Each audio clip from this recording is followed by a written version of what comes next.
यो अधुरो जीवन दुई दिनको घाम छाया तन मन वचनले प्रभु नाम गाऊं तन मन वचनले प्रभु नाम गाऊं हरे कृष्ण भन्दै रमाऊं तन मन वचनले बसी अग्निमा स्वर्ण चम्कन्छ धेरै फसी मोहमा बढ्छ चाहना धेरै बसी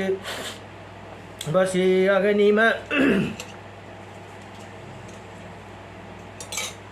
स्वर्ण चम्कन्छ धेरै फसी मोहमा बढ्छ चाहना धेरै त्यसैले नै प्रभु द्वन्द यो बुझ्न पाऊँ सधैँ कृष्ण कृष्ण भनी दिन बिताऊँ तन मन वचनले प्रभु नाम गाऊं हरे कृष्ण भन्दै रमाओ तन मन वचनले सधैँ फूल हाँस्दछ काँडामा झुल्दै तिमी भित्रै छौ खोजी हिँडेछु म डुल्दै सधैँ फूल हाँस्दछ काँडामा झुल्दै तिमी भित्र छौ खोजी हिँडेछु म डुल्दै विपत्तिमा हाँस्ने म सामर्थ पाऊँ विपत्तिमा हाँस्ने म सामर्थ पाऊँ गोविन्द गोपाल जपी खुब रमाऊँ तन मन वचनले प्रभु नाम गाऊँ हरे कृष्ण भन्दै रमाओ तन मन वचनले महु बिन्दु भगवान तिमी सिन्धु मेरो महु दास तिम्रो तिमी स्वामी मेरो महु बिन्दु भगवान तिमी सिन्धु मेरो महु दास तिम्रो तिमी स्वामी मेरो म जस्तो छु जे छु अरु के भनाऊँ म जस्तो छु जे छु अरु के भनाऊँ सधैँ कृष्ण केशव भनी दिन बिताऊँ तन मन वचनले प्रभु नाम गाऊं तन मन वचनले प्रभु नाम गाऊं हरे कृष्ण भन्दै रमाऊं तन मन वचनले जीवनमा के गर्नुपर्ने भन्ने कुरा यो रामायणले सिकाउँछन् अरे जीवनमा के चाहिँ नगर्नु भन्ने कुरा यो महाभारतले सिकाउँछ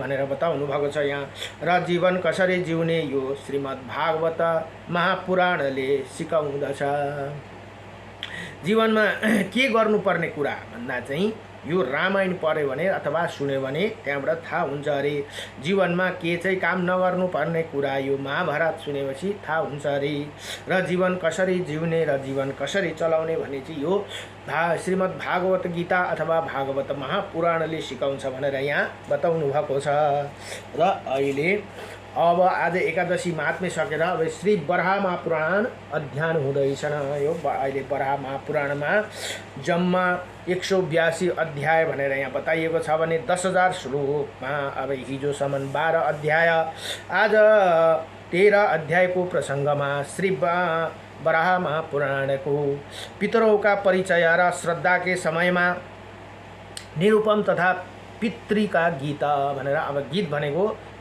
श्लोक है गीत श्लोकलाई गीत पनि भनिन्छ पितृका गीत पितृहरूका परिचय पितृहरू को हुन् त भन्ने कुरा यहाँ बताउनुहुन्छ भगवान र श्रद्धाकै समयमा निरूपम तथा पितृका गीत श्राद्धको दिन पितृहरूको श्लोक अथवा उहाँहरूलाई हामीले सम्झिनु पर्दछ बडो दिव्यसँगले भनौँ अब यहाँ संवाद के छ त बराह पुराणमा भने पृथ्वी माताले सोध्नुहुन्छ स्वयं बराह भगवान पृथ्वी मातालाई उत्तर दिनुहुन्छ है अब पृथ्वी माता भन्नुहुन्छ हे प्रभु मुनिवर गोरमुख ने भगवान श्रीहरि से अद्भुत कर्म को देखकर फिर क्या किया भनेर यहाँ बताउनु हुँदैछ हिजोको कथामा भगवान बराह कहाँ कहते हे पृथ्वी भगवान श्रीहरि निमिष मात्र में ही वो सब अद्भुत कर्म कर दिखाया था उसे देखकर मुनि श्रेष्ठ गोरमुख ने भी नैमिषारण्य क्षेत्र में जाकर जगदीश्वर हरि को आराधना आरंभ कर दी भनेर यहाँ बताउनुहुन्छ। उसी क्षेत्र में प्रभास नाम से प्रसिद्ध एक तीर्थ है। त्यहाँ नैमिषारण्यमा प्रभास भन्ने एउटा तीर्थ पनि छन् अरे। पर वो परम दुर्लभ तीर्थ चंद्रमा से संबंधित है। तीर्थ के विशेषज्ञों का कथन है कि वहाँ के स्वामी भगवान श्री हरि दैत्यों का संहार करने वाला दैत्य सुदन नाम से सदा विराजते हैं भनेर यहाँ बताउनु भयो। मुनिवर चित्तवृत्ति उसी प्रभु को आराधना में स्थिर हो गई। अभी वो उन भगवान नारायण की उपासना कर रहे थे। इतने में परम योगी मार्कंडेय जी मुनि वहाँ आ गए। उन्हें अतिथि रूप में प्राप्त कर गौरमुख जी ने गौरमुख पनि ऋषि ने उन्हें दूसरे ही बड़े हर्ष के साथ भक्तिपूर्वक उनकी पाद एवं अर्घ आदि से पूजा आरंभ कर दी भनेर यहाँ बताउनुहुन्छ। पुनः प्रतापी मुनि को कुशों के आसन पर विराजित कर गौरमुख ने सविनय पूछा, हे महाव्रती मुनि श्रेष्ठ, मुझे पितरों एवं श्रद्धा तत्वों का उपदेश करे। अब गौरमुख के ये पूछने पर महान तपस्वी द्विजवर मार्कंडेय जी ने बड़े मीठे स्वर से उन्हें कहा। मार्कंडेय जी मुनि भन्नुहुन्छ, हे मुनि, भगवान नारायण समस्त देवताओं के आदि प्रवर्तक एवं गुरु है भनेर यहाँ बताउनु भयो। उनसे ही ब्रह्मा प्रकट हुए और उन्हें ही ब्रह्मा जी के फिर 7 मुनियों सृष्टि की है भनेर यहाँ बताउनु भयो। मुनियों की रचना करने ब्रह्मा जी ने उसे कहा, तुम मेरे उपासना करो। सुनते ही उन लोगों ने स्वयं अपना ही पूजा कर ली। अपने पितरों द्वारा इसी प्रकार कर्म विकृत देखकर ब्रह्मा जी उसे शाप दिया, तुम लोगों ने ज्ञान अभिमान से मेरी जगह अपनी पूजा कर विपरीत आचरण किया है, अतः तुम्हारा ज्ञान नष्ट हो जाए भनेर ब्रह्मा जी को पितरों को पूजा गर्नु भनेको थिए। उनीहरूले आफ्नै पूजा गरे अरे ती सप्त ऋषिले। अब यहाँ इसी प्रकार श्रापग्रस्त जाने पर उस सभी ब्रह्मा पुत्रों ने अपने वंश के प्रवर्तक पुत्रों का उत्पन्न किया और फिर स्वयं स्वर्गलोक में चले गए। उन्हें ब्रह्मावादी मुनियों को परलोकवासी होने पर उनके पुत्रों ने विधिपूर्वक श्राद्ध करके उन्हें तृप्त किया। त्यही कारण सन्तान हुन पनि जरुरी छ है, पुत्र हुन पनि। अब अहिले त पुत्र पुत्रीमा केही भेद छैनन्। पुत्रीले पनि बकाइदा आफ्नो मातापिताको के अरे काम गरेर पनि श्राद्धै पनि गर्न मिल्छ है। यो पहिला हाम्रो दन्ते कथाले यो गर्नु हुँदैन त्यो गर्नु हुँदैन भने शास्त्रमा कहीँ पनि निषेध गरेको छैन कि छोरीले जुठो बार्नु हुँदैन, छोरीले क्रिया गर्नु हुँदैन भनेर। अहिलेसम्म मैले साह्रै भेटेको जस्तो लाग्दैन है। गर्ने चलन गर्दा हुन्छ, किनभने एउटै हुन्। अब यहाँ भन्नुहुन्छ, ऋषि मुनियों को पुत्र उत्पन्न किया और उन्हें स्वर्गलोक चले गए। उन्हीं ब्रह्मावादी मुनियों के परलोकवासी होने पर उसी पुत्रों ने विधि पूर्वक श्रद्धा करके उन्हें तृप्त किया। उन्हें पितरों के वैमानिक संज्ञा है, वो सभी ब्रह्मा जी के मन से प्रकट हुए है। पुत्र मंत्र के उच्चारण करके पिंडदान करता है, ये देखते हुए वो वहाँ निवास करते हैं भनेर। अब हेर्नुहोस्, जहाँ हामी पिण्डदान गर्छौँ नि, घरमा श्राद्ध गर्छौँ भने त्यतिखेर मन्त्र उच्चारण गर्दाखेरि पितरहरू आएर त्यहाँ बस्नुहुन्छ अरे। हामीले देखिँदैन मिन्स यस्तो, त्यो दिन भनिएको छ श्राद्धको दिन ब्राह्मणहरूको शरीरमा हाम्रो पितृहरू आएर वास गर्नुहुन्छ अरे। त्यसले गर्दा भरिसके श्राद्धको दिन भोलि श्राद्ध छ भने आज एक दिन उहाँहरूलाई भले छेउमै हुनुहुन्छ भने नि एकखेप गएर निमन्त्रण गर्नु अरे। भोलिपल्ट श्राद्धको दिन पनि पितृहरूलाई के अरे ब्राह्मण आउने बेला भयो भने चाहिँ अलिक तल बाटोबाट अगाडि पुरेतलाई अगाडि लगाएर आफू पछाडि भएर अलिक घरसम्म ल्याउनु भनेर बताइएको छ। किनभने त्यो दिन साक्षात् ब्राह्मणको शरीरमा पितृहरू बसेर आउनु भएको हुन्छ भनेर बताइन्छ शास्त्रमा। त्यसले गर्दा बिदा पनि अलिक तलसम्म आउँदा पण्डितलाई अगाडि लाउनु पर्यो, जाँदा पण्डितलाई पछाडि अगाडि लगाएर आफू पछाडि हो। त्यसो गरेर आउँदाखेरि आफू अगाडि निमन्त्रण गर्नु पर्यो, बोलाउँदै आउनु पर्यो।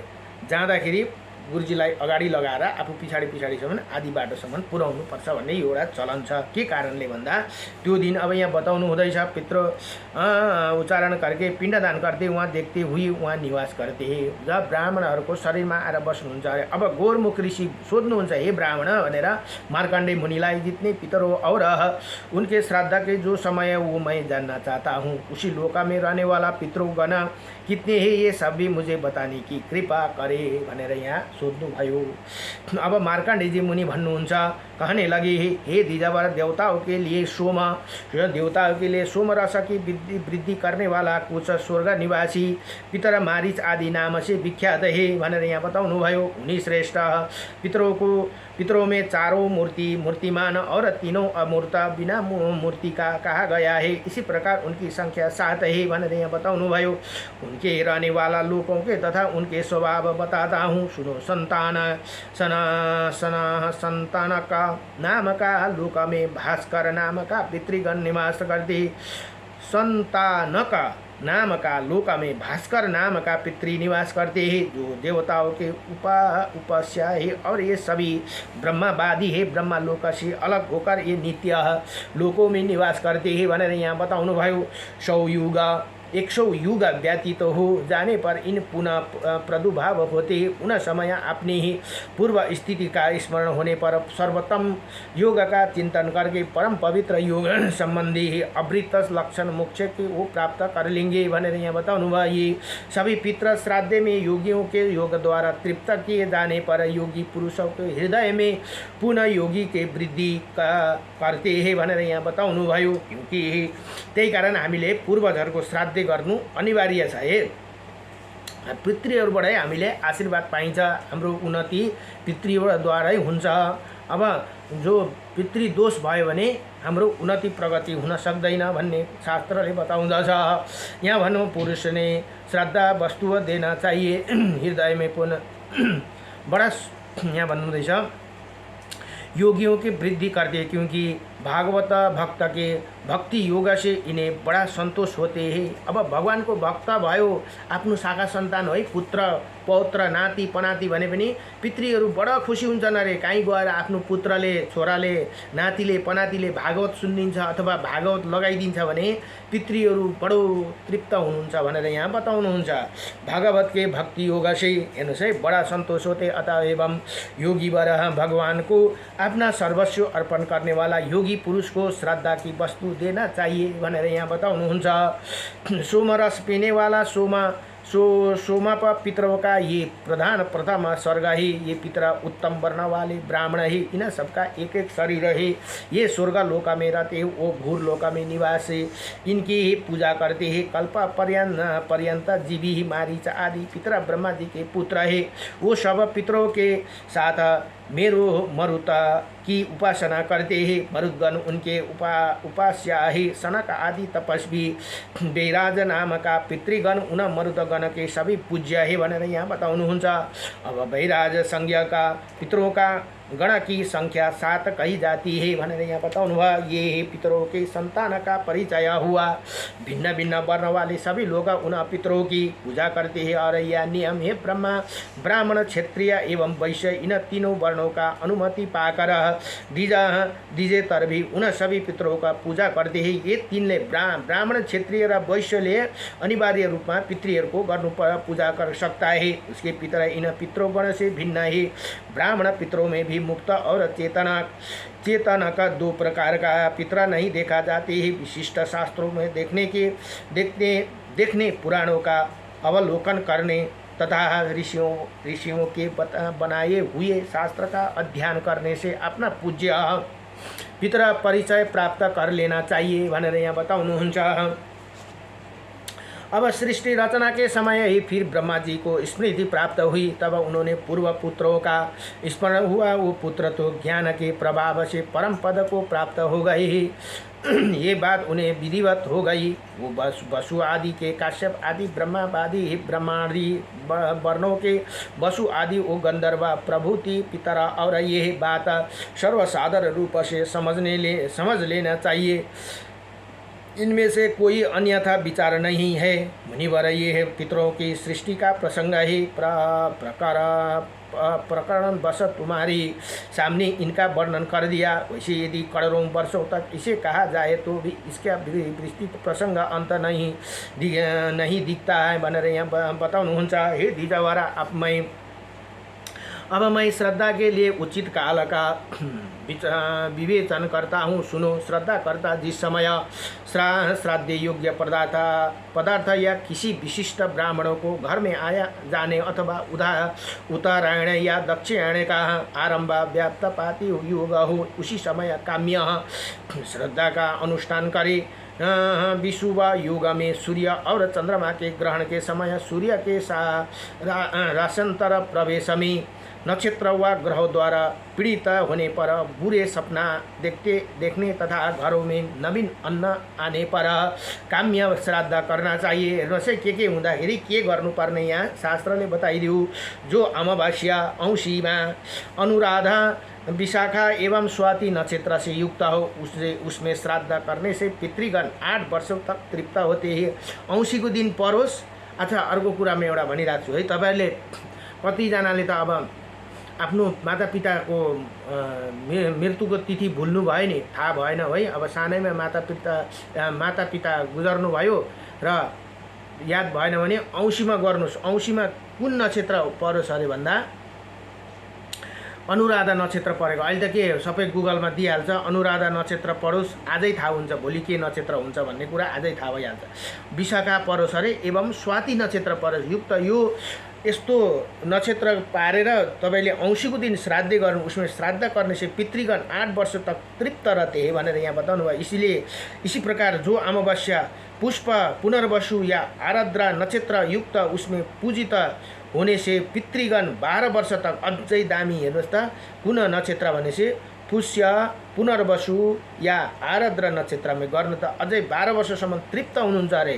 र त्यही जो पुरुष देवता हो एवं पितृ को तृप्त करना चाहते हैं उनके लिए धनिष्ठा पूर्व भाद्रपद अथवा शतभिषा के युक्त अमावास्या अनन्त दुर्लभ है भनेर यहाँ अझै यो नक्षत्र अझै दुर्लभ अरे। कुन भन्दा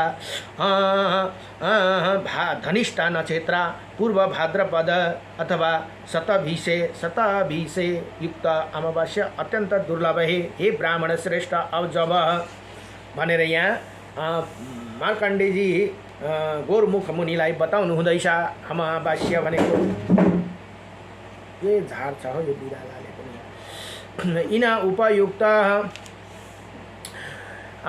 औँसीमा इना उपयुक्त नक्षत्र युक्त होती है। उसी समय किया हुआ श्राद्ध पितृगण को अक्षय तृप्त होते है। त्यति गरे भने त झन् अक्षय तृप्त हुन्छ अरे। यो नक्षत्रमा कुन भन्दा अन्तिमको नक्षत्र यो अझै उत्तम नक्षत्र। फेरि म एकै भन्छु तपाईलाई, धनिष्ठा पूर्व भाद्रपद अथवा शतभिषा, यो चाहिँ औँसीको दिन यो नक्षत्र पर्यो भने चाहिँ अनन्त तृप्त हुनुहुन्छ अरे पितृहरू। तपाईले पितृहरूको दोष भयो भनेर कसैले तपाईलाई भन्यो भने यो नक्षत्रमा औँसीको दिन तपाईले घरमा श्राद्ध गर्नुहोस्। सबै पितृहरूलाई सम्झेर 3 पिढीलाई सम्झिने चलन छ। आफ्नो मातापिता, परपिता भनेको हजुरबा हजुरआमा र जिजु हजुरबा हजुरआमाले, यति 3 पिढीलाई सम्झेर तपाईले औँसीको दिन श्राद्ध यदि गर्नुभयो भने तपाईको घरको पितृदोष समाप्त हुन्छ भनेर यहाँ बताउनुहुन्छ। अमावास्या इन उपयुक्त 9 नक्षत्रमा युक्त होती, उसी समय किया हुआ श्राद्ध पितृगण को अक्षय तृप्त कार होते ही। वैशाख मास में, हेर्नुहोस् है, वैशाख मास भनेको अहिलेको पक्ष। अब हेर्नुहोस् त, वैशाख मासको शुक्ल पक्ष की तृतीया, कार्तिक के शुक्ल पक्ष की नवमी, अस्ति अक्षय तृतीया गयो नि, आहा त्यो दिन श्राद्ध गरे भने पनि अक्षय भएर जान्छ भनेर यहाँ बताउनु भयो। वैशाख शुक्ल पक्ष की तृतीया अस्ति गइसके अक्षय तृतीया, कार्तिक शुक्ल पक्ष की नवमी, हेर्नुहोस् है, कार्तिकमा नवमी तिथि, भाद्रपद की कृष्ण पक्ष की त्रयोदशी, भदौ महीना को भाद्र पक्ष की त्रयोदशी, माघ मास की अमावास्या भनेको औँसी, चंद्रमा अथवा सूर्य के ग्रहण के समय, चारों अष्टकाओं में अथवा उत्तरायण या दक्षिणायन के आरंभ के समय जो मनुष्य एकाग्र चित्त से पितरों का तिल मिश्रित भनेको तिल कुश मिसाएर जल भी दान कर दे तो वो मानो सहस्त्र वर्षों के लिए श्रद्धा कर देते हैं भनेर यहाँ बताउनु भयो। यस दिन चाहिँ हामीले यदि पितृहरूलाई तर्पण दिन्छु भने त सहस्त्र वर्ष श्राद्धि गरेको फल यहाँ बताइए भनेर यहाँ बताउनु भयो। ये परम रहस्य स्वयं पितृगणों का बतलाया हुआ कदाचित माघ की अमावस्या को भनेको माघ महीनाको औँसीका अमावस्या का यदि शतभिषा नक्षत्र योग हो जाए तो पितृगण तृप्ति के लिए ये परम उत्कृष्ट काल होते। माघ महिनाको औँसीमा शतभिषा नक्षत्र, अब यो याद गर्नुपर्ने रहेछ, लेखेर राख्नुपर्ने रहेछ। पितृगण के तृप्ति के लिए परम उत्कृष्ट काल होते ही। हे द्विजावर अल्प पुण्यवान पुरुषों को ऐसे समय नहीं मिलता जो यदि उस दिन धनिष्ठा नक्षत्र योग हो जाए तो उसी समय अपने कुल में उत्पन्न पुरुष द्वारा दिए हुए अन्न एवं जल में पितृगण 10,000 वर्षों तक तृप्त होते ही हो जाते हैं। तथा यदि माघ की अमावस्या माघ महीना को औँसी के साथ पूर्व भाद्रपद नक्षत्र का योग हो तो उसी अवसर पर पितरों के लिए श्रद्धा किया जाए तो इसमें कर्म से पितृगण अत्यंत तृप्त होकर पूरे युग तक, हेर्नुहोस् त, एक युगभरि तृप्त हुनुहुन्छ अरे।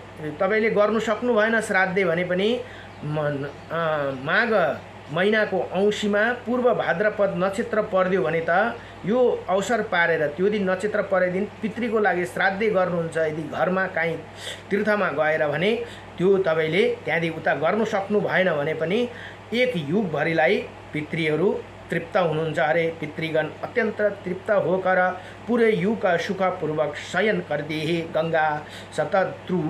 गंगा शतद्रु विपाशा सरस्वती और नैमिषारण्य स्थित गोमती नदी स्नान कर पितरों का आदरपूर्वक तर्पण करने से मनुष्य अपने समस्त पापों को नष्ट कर देते हैं। पितृगण सर्वदा ये गान करते हैं कि वर्ष काल में भाद्रपद शुक्ल भाद्र महीना को शुक्ल त्रयोदशी के माघ नक्षत्र में तृप्त होकर फिर माघ की अमावस्या को अपने पुत्र पोत्रादि द्वारा दी गई पुण्य तिथि की जल अंजलि हम कब तृप्त होंगे।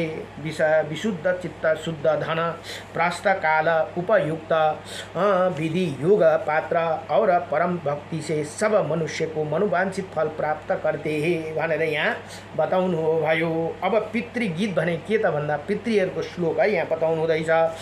विषय भे विप्रवर भनेर मार्कण्डेय ऋषि बताउनुहुन्छ गौरमुख मुनिलाई विप्रवर इसी प्रसंग में पितरों द्वारा गाए हुए कुछ श्लोक का श्रवण करो, उनमें सुनकर तुमको आदरपूर्वक वैसे ही आचरण करना चाहिए। पितृगण कहते हैं, कुलों में क्या कोई ऐसे बुद्धिमान धन्य मनुष्य जन्म लेगा जो वित्त लोलुपता को छोडकर हमारे नियमित पिण्डदान करेगा। यसो भन्नुहुन्छ अरे पितृहरू। हेर्नुहोस् है, हाम्रो कुलमा कुनै यस्तो मान्छे जन्मिन्छ करेगा संपत्ति होने पर भी जो हमारा उद्देश्य से ब्राह्मणों को रत्न वस्त्र यान एवं संपूर्ण भोग सामग्री का दान करेगा अथवा केवल अन्न वस्त्र मात्र वैभव होने पर श्राद्ध काल में भक्ति विनम्र चित्त से श्रेष्ठ ब्राह्मणों को यथाशक्ति भोजन ही कराएगा या अन्न देने में भी असमर्थ होने पर ब्राह्मण श्रेष्ठ को वन्य फल मूल जंगली शाक और थोड़ी सी दक्षिणा ही देगा। यदि इसमें असमर्थ रहे तो किसी भी द्विज श्रेष्ठ को प्रणाम करे। अझै हेर्नुहोस् त, केही छैन भने ब्राह्मणलाई गएर हे ब्राह्मण देवता, आज मेरो पूर्वजहरूको के अरे तिथि परेको थियो, मैले केही गर्न सकिनँ भनेर प्रणाम मात्रै गर्छ भने र एक मुठी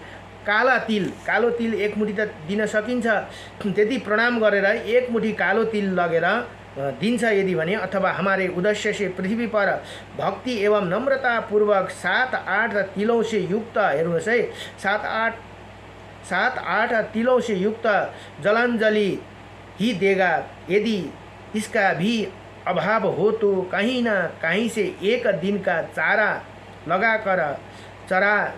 चारा लगाकर प्रति और श्रद्धापूर्वक हमारे उद्देश्य से गौ को, हेर्नुहोस् त, लाई मेरो पितृहरू खुसी हुन् भनेर गौलाई हामीले घाँस खिलायौँ, चारा खिलायौँ भने पनि बडो तृप्त हुनुहुन्छ अरे पितृहरू यहाँ भन्नुहुन्छ।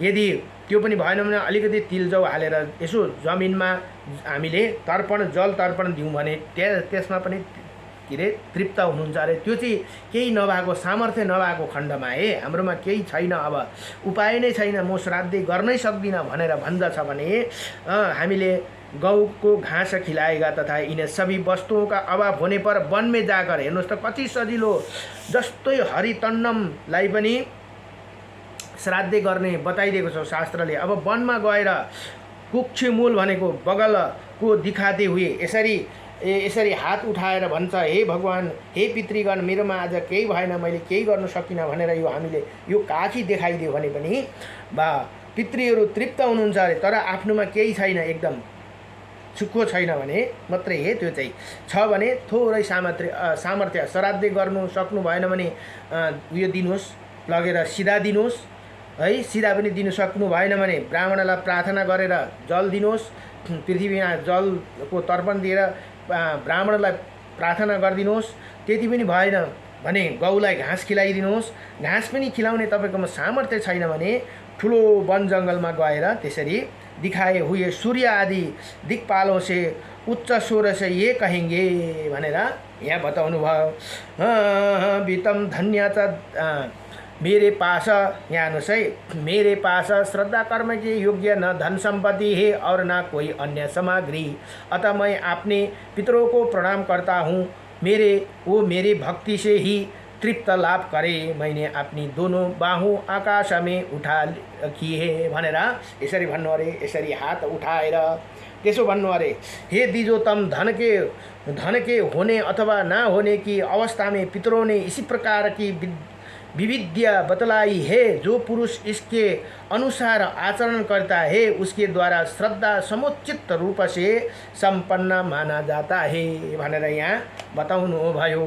नमो भगवते यति भनेर श्री वराह पुराणको श्रद्धा कल्पमा को 13 अध्यायम सम्पूर्ण भयो। नमो भगवते वासुदेवाय कृष्णाय वासुदेवाय हरे परमात्मने प्रणत क्लेशनाशाय गोविंदाय नमो नमः। सच्चिदानंदरूपाय विश्वोत्पत्ताद हेतवेत्रपत्राय विनाशाय श्रीकृष्णाय वयं नमः।